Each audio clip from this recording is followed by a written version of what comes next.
بسم اللہ الرحمن الرحیم۔ میرے پیارے مسلمان بھائیوں، آج میں آپ کو بہت ہی حیرت انگیز واقعہ سنانے لگا ہوں۔ آپ حیران ہوں گے سن کر کہ نبی کریم صلی اللہ علیہ وسلم کو ترازو پر تولا گیا۔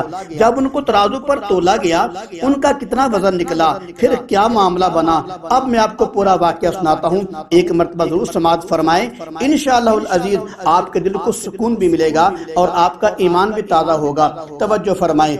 حضرت عبداللہ بن عمر رضی اللہ عنہ سے روایت ہے کہ نبی کریم صلی اللہ علیہ وسلم ایک دن طلوع شمس کے بعد باہر تشریف لائے اور فرمایا کہ میں نے خواب دیکھا ہے کہ مجھے ترازو دیا گیا ہے اور مجھے ترازو کے ایک پلڑے پر رکھا گیا اور میری پوری امت کو ایک پلڑے پر رکھا گیا، پھر وزن کیا گیا تو میں اپنی پوری امت پر بھاری نکلا۔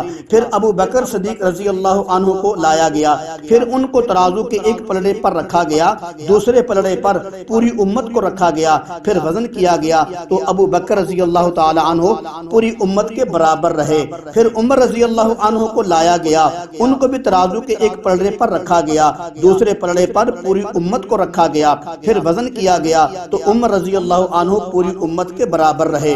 پھر حضرت عثمان غنی رضی اللہ عنہ کو لایا گیا، ان کو بھی ترازو کے ایک پلڑے پر رکھا گیا، دوسرے پلڑے پر پوری امت کو رکھا گیا، پھر وزن کیا گیا تو عثمان غنی رضی اللہ عنہ بھی پوری امت کے برابر رہے، پھر ترازو اٹھا لی گئی۔ تو میرے پیارے مسلمان بھائیوں، دیکھ لو کیسی ترتیب کے ساتھ یہ حدیث آئی ہے۔ پہلے ابو بکر صدیق رضی اللہ عنہ کا نام ہے، پھر عمر رضی اللہ عنہ کا نام ہے، پھر عثمان غنی رضی اللہ عنہ کا نام ہے۔